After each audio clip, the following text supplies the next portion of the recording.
Welcome to Beyond the Balance Sheet, the podcast that helps advisors, clinical professionals, and affluent families understand the complexities of issues related to our mental, physical, and emotional well-being. Our co-hosts, Arden O'Connor and Diana Clark, will interview a series of guests on a range of topics, providing informative content and practical tools for professionals and families to consider. Here are your hosts, Arden and Diana. Hi, and welcome to an episode of Beyond the Balance Sheet podcast. Today's guest is Alex Brown.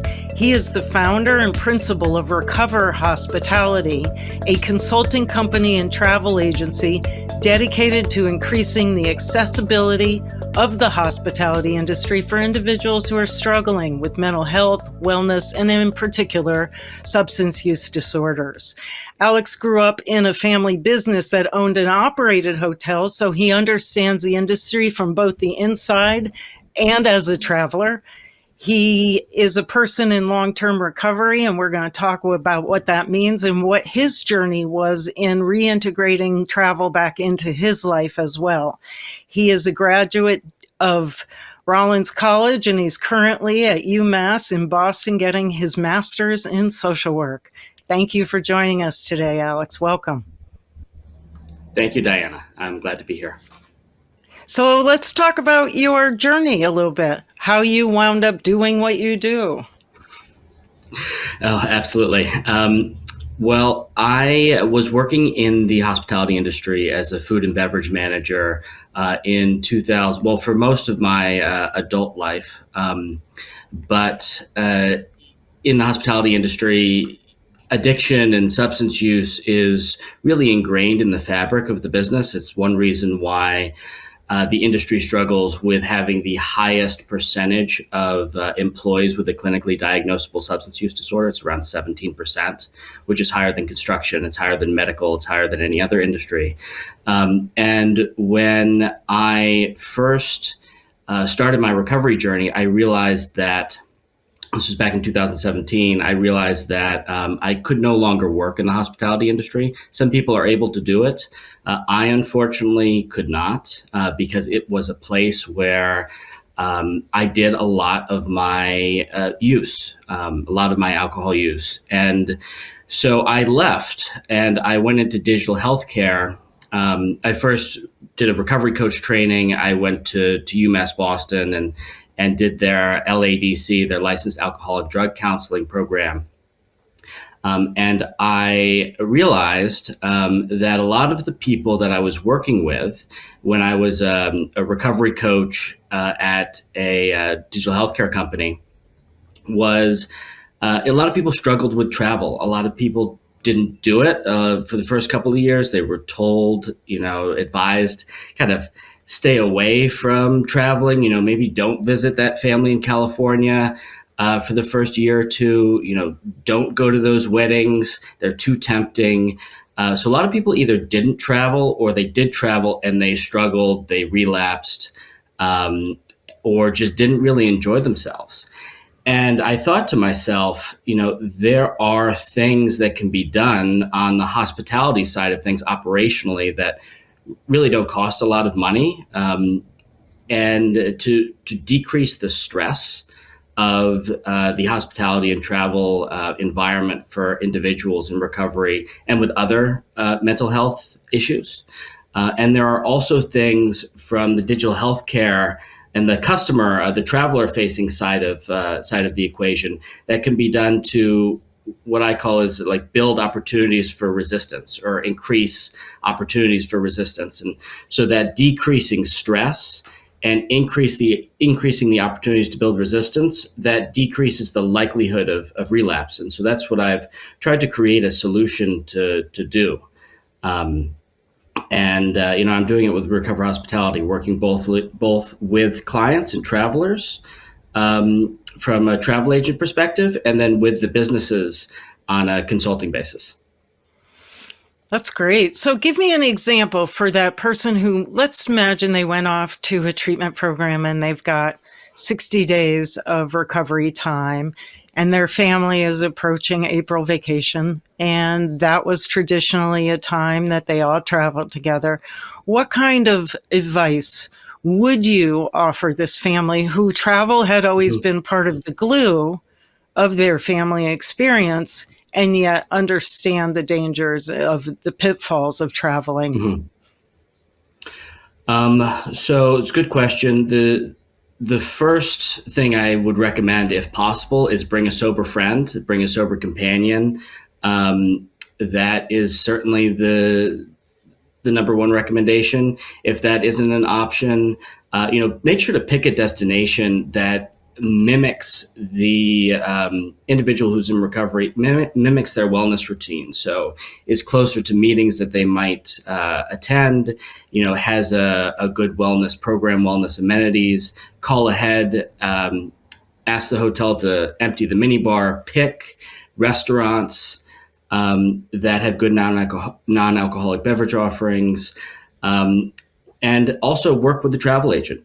Travel agents can do a lot of that research for you and a lot of that legwork. So those are some of my recommendations.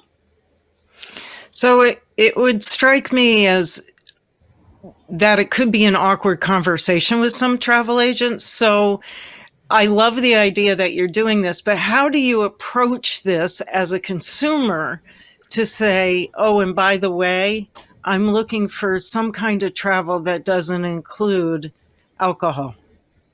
What kind of trips? Yeah. So active wellness, there is a gigantic amount of resources out there for active wellness. So that's whether it's skiing or rock climbing, or it could just be yoga, going to a spa. There are a lot of active wellness trips out there, and there are travel agents that do specialize in active wellness. There typically is an alcohol component to those trips. But one of the important things to keep in mind is that these days, people aren't drinking for a variety of reasons.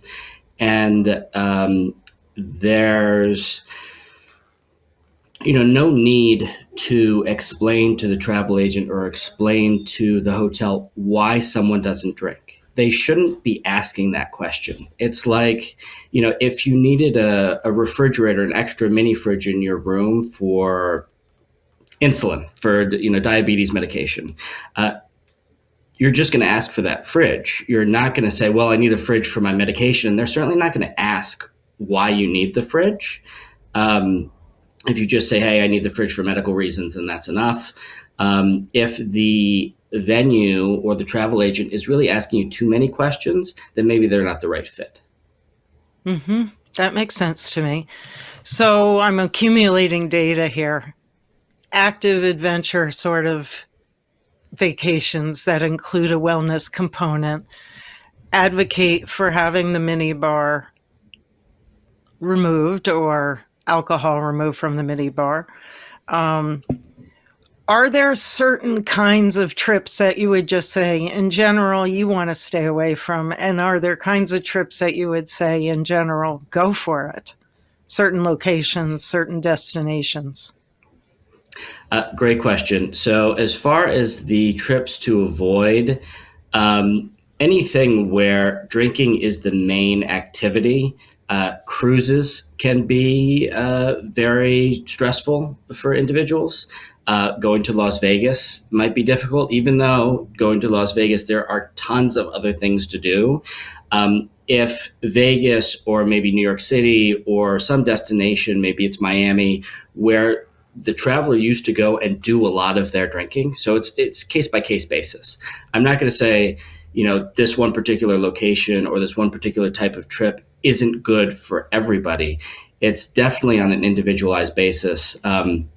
I do have specific packages in the Berkshires in Western Massachusetts, which is a great wellness-focused destination for both individuals living in Boston and New York City. It's only about 2.5 hours from New York City and 2 hours from Boston, and tons of wellness activities and amenities, a really strong recovery community as well. So that is one destination that's often overlooked that has a lot of potential for recovery-focused travel. That's great. That's great. So let's imagine you're a mom who got out of treatment recently for a substance use disorder, and you had planned a trip to Disney. And Disney does not strike you as a place that will trigger you to use substances. What kinds of other considerations would you ask that mom before booking that Disney trip? One thing I would ask is you do want to plan for, have some sort of crisis intervention plan. So if that parent is very new to new to recovery, you may want, to know what's going to happen if, she isn't answering her phone for an hour or 2 hours, or if she's on maybe a breathalyzer monitoring program like Backtrack or SoberLink, or I use Dynamic Care Health. If that individual isn't taking those tests, what's going to happen? It's also great to have a third party monitoring those accountability platforms, so it's not the family. If a family member is monitoring, then that does tend to create quite a bit of conflict. But Diana, I'm glad you mentioned Disney. Disney's actually a really great place because it's very difficult to find alcohol in the theme park. And Disney is very accommodating to specific dietary restrictions. And speaking of other mental health issues, they have a program for children on the autism spectrum as well. So Disney's known for being very accommodating to mental health concerns. That's great to know. I mean, there's a part of me that wonders if, just the stress of Disney would be a reason to stay away. But I like the idea that it's accommodating and making it a welcoming place for everybody, not just our neurotypical and mentally easy folks. What other kinds of things would you suggest to families? Or do you work with the spouses or other family members who are potentially traveling with somebody in recovery? Do you give them tips as well?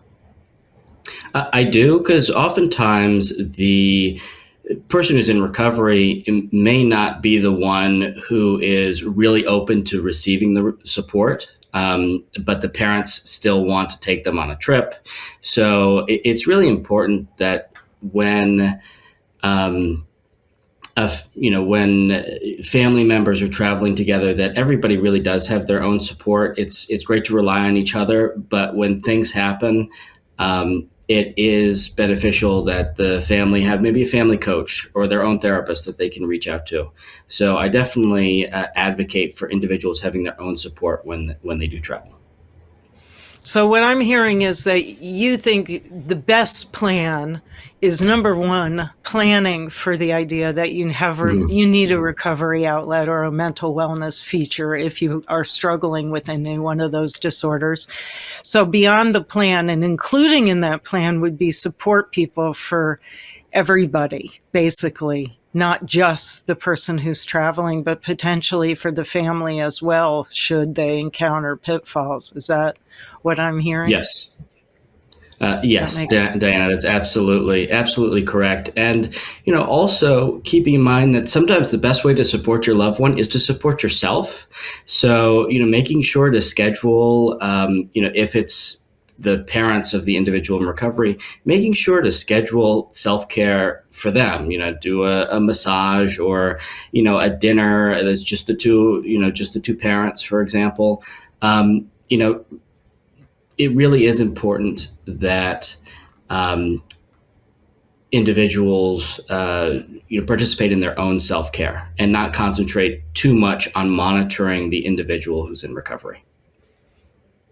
You mean this doesn't make for a good vacation? Usually not for anyone involved. Right. So as a loved one who is, let's say they're going on vacation with their newly or even long-term recovery, do you have advice for them other than get your own support? So definitely, focus on supporting themselves. But, I would say, Trust is a big one. Start small. So if that individual is in longer term recovery, then maybe, that week-long vacation, ski vacation or beach vacation could be good. But it is good to start with a night, driving somewhere for an overnight. Starting small is definitely, I would recommend. That makes complete sense, so that you're not stuck on an island remotely with somebody who is beginning to be symptomatic. Have you had those situations happen where somebody who you've been working with goes on this vacation and slides? Sure. Yes, it happens. Air travel can be very triggering for people. Just the fact that the airport is a place where it's totally acceptable to drink at 7:30 in the morning. And people are still, have serious anxiety around flying that may not be tied towards substance use. So air travel can be very difficult. And, the airports, with club lounges, with free drinks on flights, can be very, the word hostile kind of comes to mind, hostile environments for people, especially in early recovery. But it does happen. And those kind of crisis management relapse plans that I was talking about earlier are very important. What does happen if someone does relapse? Is a sober companion called to go and get them? Are they to go into detox, where they are, and not necessarily get them back home first? Those are all things that are discussed typically before someone goes on a trip. So smart to have both a travel enjoyment plan and an emergency plan. So any other tips you would like families to know or business people to know about travel when you are somebody who needs to be cautious about their mental health and well-being? Do your research and also pay attention to your diversion from your regular routine before the trip.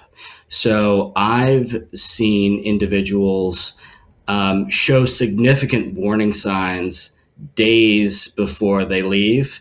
And if that's the case, you hear a lot that the relapse starts before the first drink. And that's especially true, or the first use. That's especially true because we're not just talking about alcohol. That's especially true when people travel. They do show a lot of signs, straying from someone's routine, not, missing that breathalyzer test, or not going to their normal meeting several days before the trip. That can be some warning signs as well. So I do recommend, this is very practical, get travel insurance. So get travel insurance that will enable you to cancel the trip if these things happen. And don't be afraid to do that either. So don't be afraid to cancel the trip if you think something's going wrong. Thank you. So, do you travel now? You're a man in long-term recovery. Do you travel a lot? Yes, I do. I'm actually headed to Bermuda in 2 weeks for about 6 days for a golfing trip. Great. Well, thank you. I hope you have a great trip to Bermuda. It must be enjoyable this time of year. I've not been. So thank you, Alex Brown, founder and principal of Recover Hospitality. For our listeners, if you've enjoyed this episode of Beyond the Balance Sheet podcast, please like us on your platform of choice. Thank you for listening to Beyond the Balance Sheet, a podcast designed to help advisors, clinical professionals, and affluent families solve some of their biggest medical, psychiatric, and emotional challenges. Visit beyondthebalancesheet.com to read more about our guests and resources, and sign up for our newsletter.